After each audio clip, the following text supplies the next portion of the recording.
Hi guys, happy new month. It's just started February, so yeah, happy the month of love. Waliona watu, wale hawana watu, but at the end of the day it's all about love, and I believe that we all got love to give.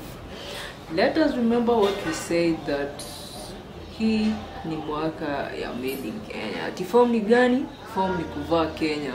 So I want us to kind of like explore a little bit on that Made in Kenya. You know what we mean by that. Form ni made in Kenya.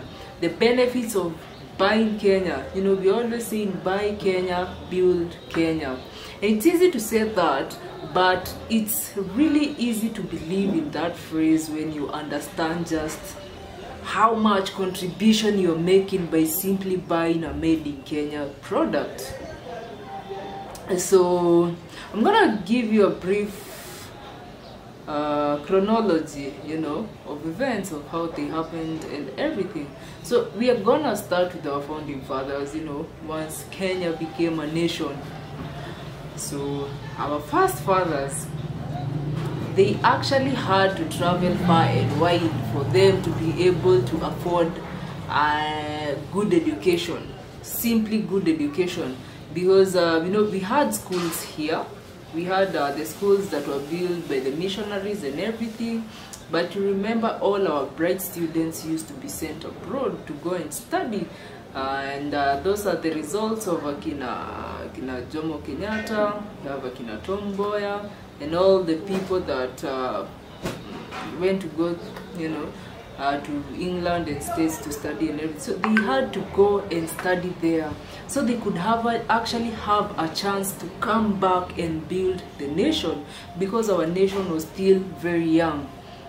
So they traveled and they came back and built the nation. They actually did, because at that time we were really hungry for professionals, for white-collar workers, because the white people had already built their industries here. We had the government, it needed civil servants, and for that to happen, people actually had to be learned. So our fathers had to go all the way across the oceans to go and study, then come back here and contribute to actually building this nation of ours. So they came back, and their contribution was actually building our schools and education system, bringing back what they had actually learned from abroad and practicing it here. And just like that, we had good schools where to get a good education. You could actually study here and get a good education. Then the ones that came after them, they had to travel far and wide for work, because a good education is not just enough. Because why do we study at the end of the day? It's so we can actually be able to acquire skills and skills to enable us to actually make a living, create income, so we can be able to afford a good living and a good lifestyle. So they actually had to travel for work.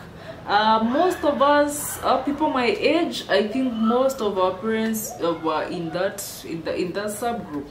So them that travel, our parents, our relatives and all that, the ones that traveled, they went there to work, and they made sure that they always sent the money back home. And they were sending the money back home so that the children who are growing up could actually be able to go to school and learn to the fullest. Primary school, high school, university, and everything, up to the maximum point that the child can actually reach. And they actually contributed a lot. Then that were abroad, those that were working here locally, they ensured that they actually took us to school. And present day, here today in Africa, in Kenya, we are looking at the largest population of young people in the world. We have the largest population of young people in the world. Not only do we have the largest population of young people in the world, but it is the most learned in history. This is the most learned generation that we have. Think about it. Think about all your age mates that you know. You will find that someone who studied the least went at least up to Form 4, up to high school. Our parents cannot talk about the same thing. They know, for them, you would find like you'll find most of them who actually studied up to class something and dropped out and moved on with their life. But we personally do not have such cases. Especially once there was the introduction of free education, and there were these campaigns to actually take kids to school. So we are actually learned. So we are the youngest generation of the young people. We are the youngest population of young people in the world, in Africa. And Kenya is in Africa. We have the youngest population of young people, and we are the most learned in history. What is a greater asset than that? So as I was giving the chronology, I was trying to explain what every generation did, what each generation contributed for the next generation. Now this is our generation here. We are young and we are learned. So what is our population? That brings us back to what you're saying, buy Kenya, build Kenya. That will be our biggest contribution to our next generation. Let us not forget that anytime you buy a made in Kenya product, you are buying your own story. You are buying a story for your next generation. When the next generation comes and we have actually bought into our brands and elevated them to be big brands, big international brands that are talked about everywhere, our next generation will actually own these stories. How do you think people, let's take an example of the United States. How do you think they feel when they know that Nike is our story? The Apple, the company, that's their story. That's their story. When they think about Tesla, they'll think Tesla, it's our story.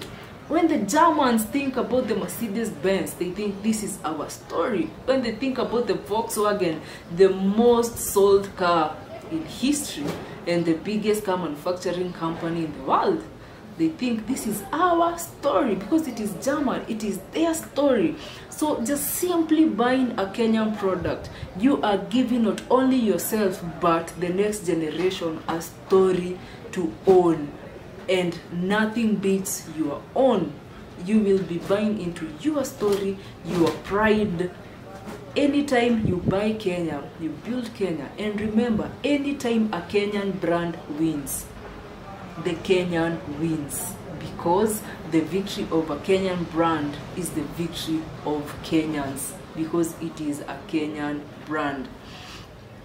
And besides the story, anytime you buy a made in Kenya product, always remember that behind that product is a whole team that actually ensures that the product is availed to you. It is a full supply chain. We have the providers of raw materials. For example, I can take an example of leather products. So we have the farmers, the ones who actually farm cattle, because the leather comes from cows, goats, camels, all that. So we have the farmer first. Once you buy a Kenyan leather product, you are supporting a farmer. We have the farmer. We have the tanneries, because once the hides leave the farmer, they go to the tannery. That is a whole team there that you are also supporting. Then after the tannery, we have the manufacturers, the one who actually buy now the processed leather so they can value add it into shoes or bags and whatever else you can do with leather. So we have the artisans. And that is another whole team that you're supporting. After artisans, we have the distributors. That is another whole team that you are actually supporting once you buy a made in Kenya products, the people who actually sell these products to you. And then finally, there is you, who is the consumer. And don't forget, as a consumer, it is not just about the product, it's about the feeling, the emotion, the value behind that product, and the value behind this product that you're buying, that it is made in Kenya. You are literally buying into your own story, you are literally buying into your own brand. You are elevating a Kenyan brand, and behind it, as I explained, is a whole supply chain of people you are supporting, from the farmers to the tanneries, to the artisans, to the distributors. I used the leather industry as an example to show you just how many people you support along the way.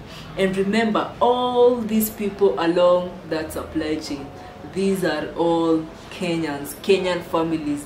These are our mothers, these are our brothers, these are our fathers, these are our sisters, these are our cousins. They are the ones who actually work along this whole supply chain. So you're basically supporting a Kenyan, and not just a single Kenyan, but a lot of Kenyans across that whole supply chain. Let us not forget, as I said, that we have the largest population of young people right now. So what does that mean for us? When you support everyone along this supply chain by just buying a Kenyan product, that is another job created.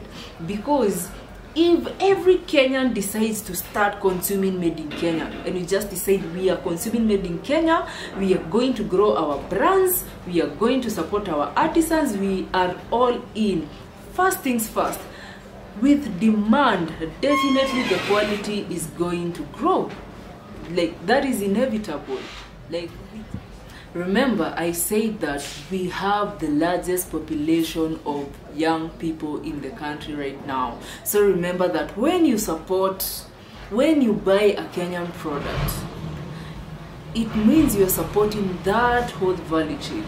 That means that every time you buy a Kenyan product, and if we all decide to actually be buying Kenyan products, that is one more job created. Because remember, if we have a high demand for Kenyan products, that means we will reflexly have to increase our supply for these Kenyan products. And for us to increase our supply, it means that is one more job.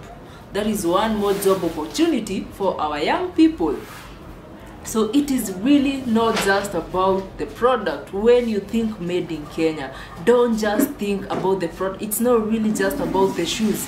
I did another piece the last time, and this is the argument that I usually have with most people. The reason why they don't support made in Kenya is they usually cite quality.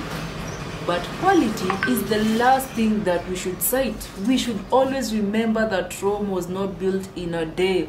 Let us not compare Kenyan products which are just new to the market with imported products that have existed for years and years. I gave an example of the first iPhone that was made. That whole batch, it all malfunctioned. They all malfunctioned, and no one decided, well, fuck it, we are not going to buy Apple products anymore, it's a bad batch and everything. People actually, when the second batch was released, it was sold out because people were buying into the vision, not what is here right now, but what it can be. And it's the same thing that happened with Nike shoes. I love using Nike because I'm in the same industry, the shoe industry. The first batch that they released, they were outsourcing their production from Japan. And the first batch that they actually released, it was a terrible batch. Phil Knight himself stated that the batch was so terrible, he was sure that no one would buy them. And do you know who ended up buying that whole batch? It was the people from Oregon. Oregon is a small town, and that is where Phil Knight was born, and that is where he started his company, which is Nike. It is the people of Oregon who bought those shoes, the whole batch. They sold out. Not even a single pair remained. Why? Not because the batch was good or was bad, but because they were buying into the dream that Phil Knight had for his company, which was Nike. So let us buy into the vision of Made in Kenya, not for where it is right now, but for where it could be if we all came together and decided to buy Kenya and build Kenya. And this challenge does not only go towards the consumers, the people who buy the products, but also the manufacturers. As I said, let us not forget we are the largest population of young people in the world right now, and we are the most educated in history. So what are we doing with the education right now? What are we doing with the education? When you look back, the previous generations, for them, they had to actually come and work the white-collar jobs. You know, they would study so they can come and work the white-collar jobs because they were needed. The government needed civil servants, the industries needed workers and everything. So that is what they were needed for. But for our generation, it is our role, it is actually our mandate and our duty to start creating African solutions ourselves. We've been importing solutions for so long, but we are learned now. Our parents did what they had to do. Our grandparents did what we had to do, but our mandate right now is to actually create solutions. We don't need any more workers. We always need workers, but we don't need just workers anymore. Right now, we actually need entrepreneurs who are actually creating African solutions to our own problems. Don't you ever forget that our problems are unique. And I always say that only you yourself can best empathize with your problem. And empathy is the first step to creating the solution to any problem. So as Africans and Kenyans, only we can best empathize with our problems. That means that only we can create the best solutions to our problems. So when we go to school, once we are done with school, it is important that we start thinking on those lines and actually be courageous enough to create these solutions. Do not worry about capital, just get started. Capital is actually the easiest part in any business. The hard part is getting the work rolling. Just get your solution rolling. Show that it is an actual and viable solution, that it is actually a sustainable solution. Once you have that in place and you have proved that your solution solves an actual problem, releases a certain pain. Once you have shown that and shown that this solution is actually sustainable, it means that over time it's still gonna be a useful solution, and the business will be able to sustain itself. Once you have that in place, all you have to do is go out there and look for capital. Capital is everywhere. Especially right now, we are in a place where a lot of money is being sent into Africa, because Africa is being like set up as the next frontier. So a lot of grant money, seed money, and all that is actually being sent into Africa right now. And not just the money that is being sent here. The people who actually have capital in this country, there are a lot of people with capital right now, but they don't have places to put the capital. So they always end up just buying land, investing in real estate, because those are the only options they have to invest their money. But let us start creating our own solutions and capital will come in. Let us give the people with money places to actually put in their capital. Capital should be the last thing that you should worry about when you are starting a business. Just ensure that you actually have a good business model, you have a viable solution, and you have a sustainable model. And once you have that, just be courageous and get started. Let us start creating our own solutions. Yeah? People dress every day. People eat every day. People get sick. People apply things to their bodies every day. We have farmers everywhere. I think rural Kenya is actually bigger than anything. Just because we're here in Nairobi doesn't mean there are not people out there. The rural Kenya. Let us create solutions to our own problems. If it's a food solution, create a food solution. If it's a clothing solution, create a clothing solution. If it's a health solution, create a health solution. That is what we went to school for. That is what we went to learn, so we can be able to create solutions to our own problems. So all the entrepreneurial minds out there, have the courage that it takes to actually build something and go ahead and build it. And to all other Kenyans out there, buy into Made in Kenya. And as I said, buying into Made in Kenya is not really about the product. There is so much behind it. You are buying into your own story. You are supporting your own people. You are ensuring that the next generation has a story that is their own. They have their own brands to be proud of. They have their own stories to tell. And you're creating new jobs every day for all the youth that we have out there. So as we said, hii mwaka form ni gani? Hii mwaka form ni Made in Kenya. Till the next time, guys. Nzeri mbote.